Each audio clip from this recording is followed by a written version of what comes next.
So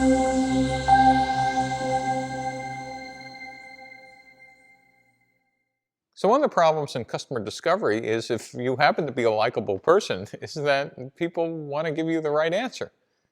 And that's the worst thing that can happen to you as an entrepreneur, is that you might fall into a trap where people go, love the product, terrific, it was great, I loved it, my kids loved it, etc. Let's see an example of that. Good to see you again. How are things going? Things are going great. Thanks for having us over last week and letting us test out our prototype. The girls had so much fun building the disco ball, and they got really excited when it first started spinning. It was great. Yeah, I've been debating whether or not to share this with you. My daughter begged me not to say anything, but I thought you should know. The girls really didn't have as good of a time as it looked. They thought the toy was kind of dumb and a little bit boring.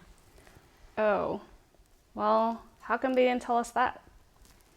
I think they just didn't want to hurt your feelings. I mean, you were so excited about it. They know this is, your baby, so they just didn't want to hurt feelings.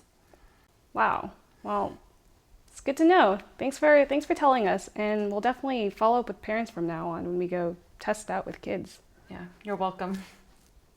So the real question is, if you're talking to people who tell you they love the product, how can you actually validate that they did?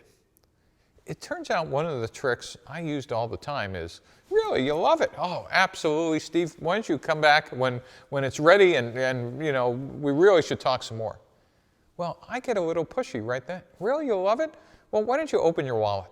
What? Well, show me how much money you have in cash, because why don't we just put that all in a number 10 envelope, we'll seal it up, I'll hold it, why don't we agree if you love it and it does what we say, I get to keep the envelope. I don't care how much money you have in your wallet, or just give me your credit card number. Do we agree you love? And what you'll find is almost 90% of the time is, well, I really didn't, now you're asking about money, I really didn't love it that much.